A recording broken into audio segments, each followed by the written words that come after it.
Hello everybody, this is Hollywood Joe Williamson here with you from Hollywood's World of Sports, and today I want to bring you another WWE DVD review. And today I'm going to talk to you about one of the greatest eras in professional wrestling, one of the best times that I grew up on. And we have the WWE Attitude Era DVD. Now I just want to show you like everything about this DVD, like all the guys on the front. But there's even more. All the guys on the side covers.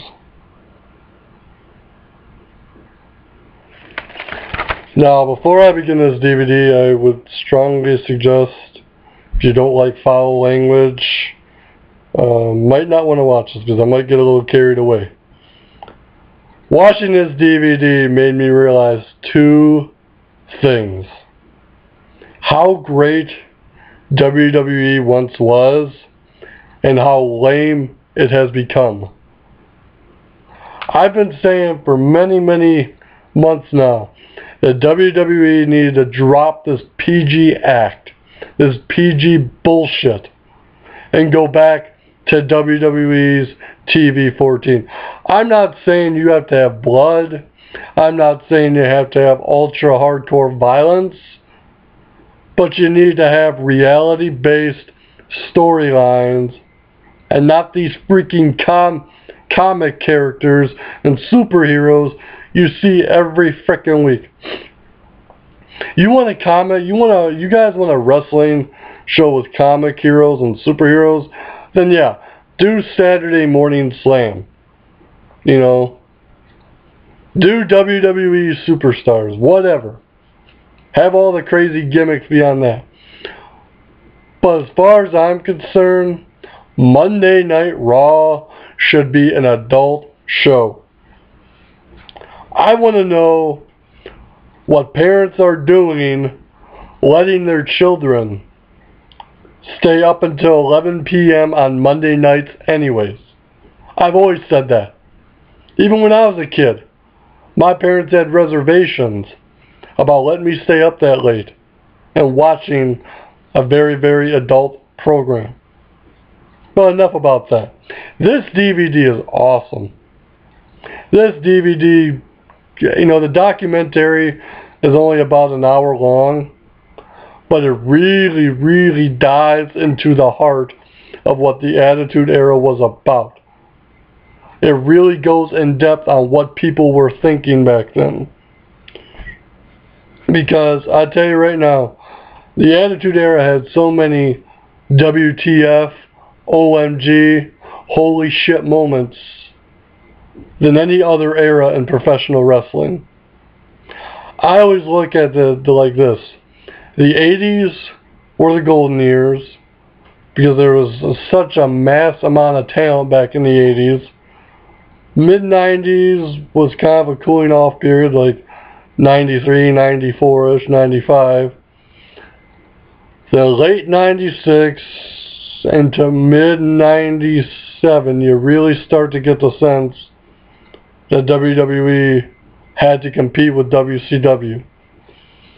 And a lot of people say, you know, when Bret Hart and Vince McMahon were having their feud inside and outside of the ring, that's when the Attitude Era began, and I truly believe that. But go back to King of the Ring 1996, and let me re-quote the line. You sit there with your cheap bottle of Thunderbird and you rehash the old days.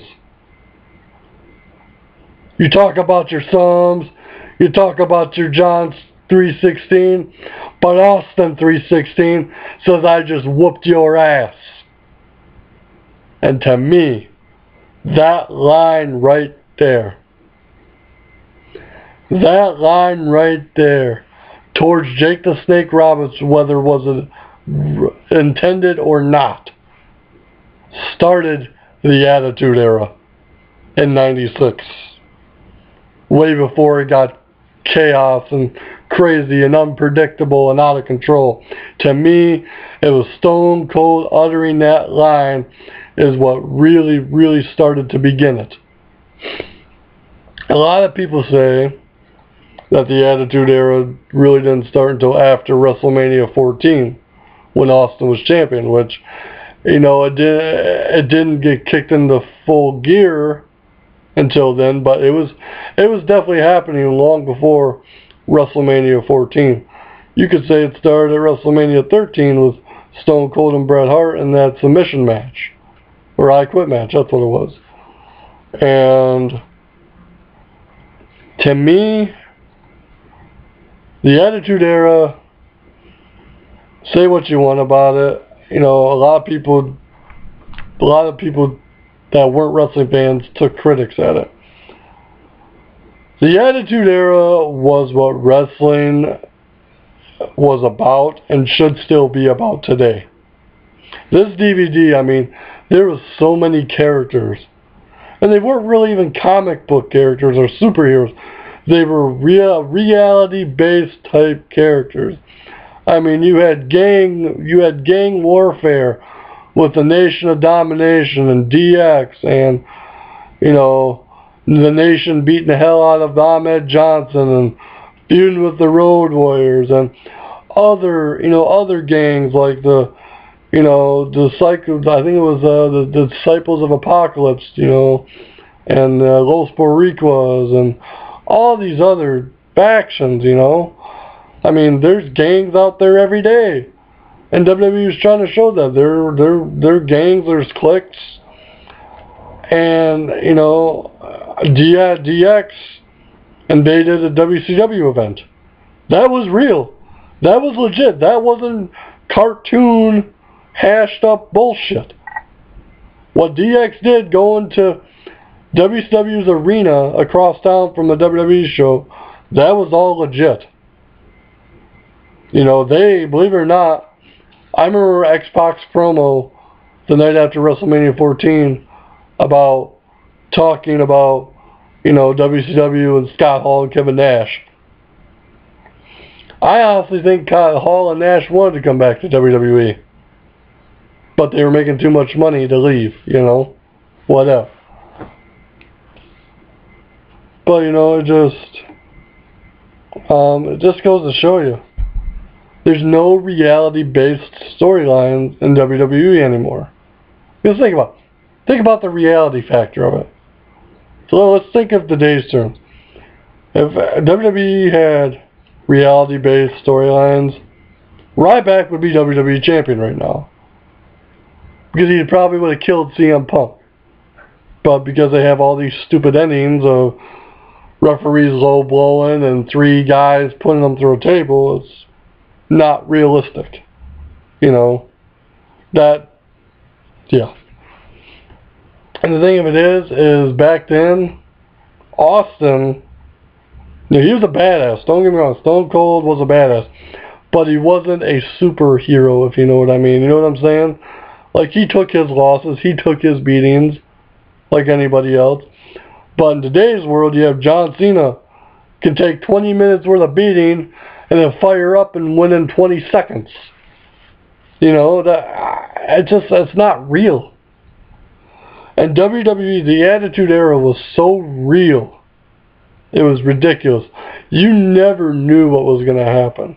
And these matches, you know, the one thing that stood out to me about this DVD, watching all the extras, because I've watched all the matches, watched all the extras, was the crowd reactions. Because you watch this DVD and you'll realize that you'll never ever hear crowd reactions like that again, like you did in 98 and 99 and 2000. And the other thing was, man, Jim Ross, props to Jim Ross and Jerry Lawler, because they made that Attitude Era. Their commentary made that era look so good. You know, it was just so good. I don't think that any other 2 commentators could have pulled that off the way the King and JR did, because it was that impressive.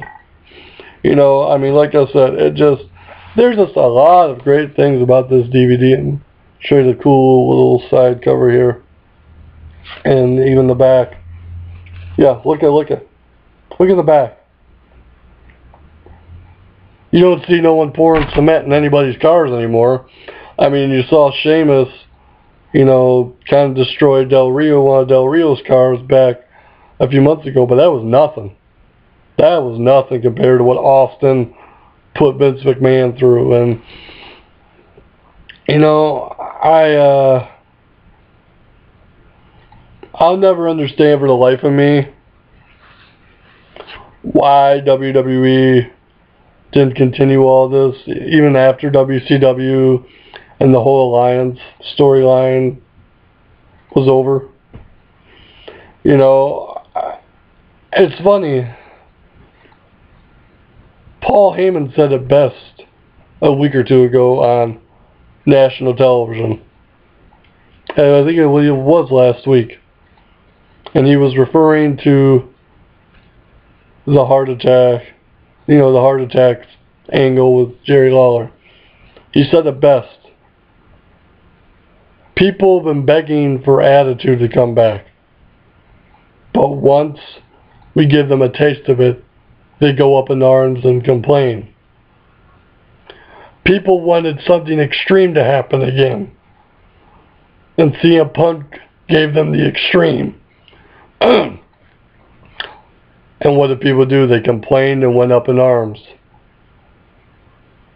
So if you really think about it, why should this ever come back if the fans are going to have double standards? Oh, well, we want attitude and we want blood and we want guts and gore and violence and chaos and unpredictability. But when we fake a real-life heart attack, everybody gets up in arms and bitches. Double standard. Attitude Era. They went after everything. You guys were offended by Paul Heyman and CM Punk mocking the King's heart attack? Y'all remember the late 1999 when the Big Boss Man dragged a casket that had the Big Show's father in it and drug it through the cemetery, or read that heartless, unsensitive, you know, sympathy card on Monday Night Raw? You know what's funny is everybody laughed about it. Everybody thought that was the most hilarious thing in the world. But you fast forward almost 15 years, it's actually 13 years exactly, that Punk and Heyman mocked the King and everybody's all pissed off about it. I'd have been more pissed off about Big Boss Man dragging Big Show's father's casket around the cemetery. You know? I'm just talking about things like that. Fans out there, if you want this back, if you want this type of show back, then don't have a freaking double standard. Because let me tell you something. The stuff that I watched in here, the stuff that I took my weekend out of watching, reminds me of how great the World Wrestling Federation is, and that's what I'm calling it. Because ever since it's become World Wrestling Entertainment, it's become a piece of dog shit. But it's because of the fans not stepping up and saying, hey, we want this back. We want this type of wrestling back. Like I said before, at Monday Night Raw, there's no children, no parents in their right mind should be letting their children stay up to 11 o'clock to watch professional wrestling. Professional wrestling was meant for people from 18 and up, as far as I'm concerned, in terms of a mature show. And, you know, say what you will.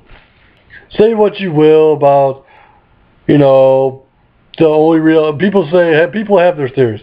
People say that the PG era started because of Windows campaigns, because of the Benoit tragedy, because of their, deals with Hasbro or whatever. The main reason the PG era is still continuing isn't because of any of that. It is because the fans haven't challenged the WWE. Nobody has challenged Vincent Kennedy McMahon. And I'll say it right now. And a lot of people are going to shit on me for saying this. But 2012, I didn't get excited for much. I was more excited in 2012 about Thursday nights on Spike TV and the TNA Impact Wrestling pay-per-views than I was most of the year watching WWE. There's a few great moments that happened this year in WWE, and guess what? Most of them took place on Raw 1000.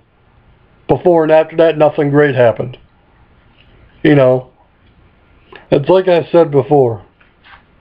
CM Punk last year, 2011, had his Austin 316 moment when he went out on that stage and the shit all over Vince and everybody else. And to me, they blew it with it. Because that could have been the momentum changer. That could have been the game changer for what WWE is. That right there could have brought back so much of the Attitude Era. But WWE blew it. WWE turned him into a face 3 weeks later and they freaking killed it. To me, Punk should have never ever turned face to begin with. But then again, the fans were behind him, and they're still behind him. The only time I've seen him seriously booed is when that whole Jerry Lawler stuff happened. But, enough about that. If you are a fan of the WWE, say it, the hell with it, WWF, if you're a fan of the WWF Attitude Era, pick up this DVD. Pick up this DVD, and you will see my point on all of this. Because, like I said, when you watch this DVD, you will all start to realize what I've realized in the last 3 to 4 years. WWE predictable, WWE stale, WWE lame, WWE pathetic. What it comes down to. Their product is pathetic. And like I said, I'm not saying we have to have blood, not saying we have to have ultra violence, but really, where's the chaos? Where's the unpredictability? Where's the out of control storylines that we used to see? There's no reason you can't have that in the environment that you have it now. Because guess what? As much as I hate to say it, the wrestling business, pro wrestling business on a national level is becoming irrelevant. And you know how I know this? I take a look at my hometown of Grand Rapids, Michigan. The SmackDown tapings were in Grand Rapids about a week ago. And over half of the arena was tarped off. The whole upper bowl was empty and tarped off. What does that say to you? And then I went back and looked at all the WCW Nitros I went to, and I saw the crowd jam-packed. I saw all the Monday Night Raws I went to back in, the early 2000s, jam-packed.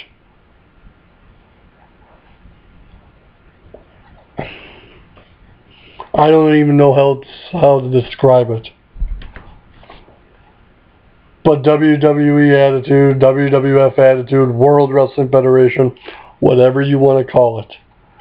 Like I said, when you watch this DVD, when you watch all the extras, by the time you're done with this DVD, you're going to ask yourself, one question.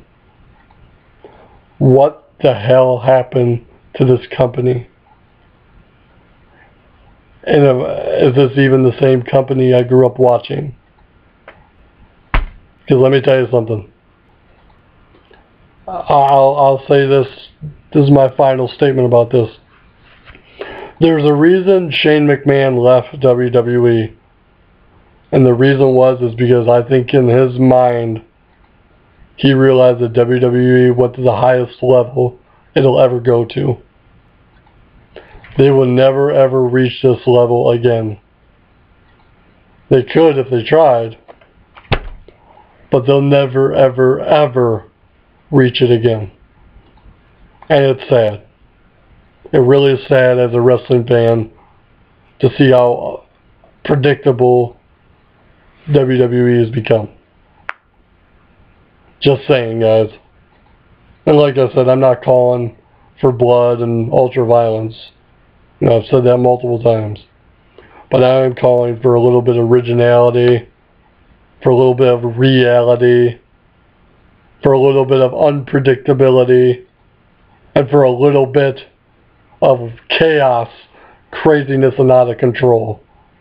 That's all I'm asking for. Like I said, pick up the DVD, watch it, let me know what you think. This is Hollywood Joe from Hollywood's World of Sports, remembering that controversy doesn't come without criticism. And guess what? This was controversial and got criticized. And this is kind of what inspired my motto of controversy doesn't come without criticism. So guess what? Again, controversy doesn't come without criticism. And you have, once again, visited Hollywood's World of Sports and another WWE DVD review. Probably the most passionate one I've done to date. Let me know what your thoughts are. If you've watched the DVD, I would love to hear your feedback on it. It's greatly appreciated. Don't forget to read all the blogs about my thoughts on each pay-per-view every month for both companies. All that stuff can be found at hollywoodsworldofsports.com under the news feed. Like I said, I'm gonna end it by rephrasing what a WWE shirt said when WWE first got changed over from WWF to WWE. PG era, get the F out. Thank you, guys.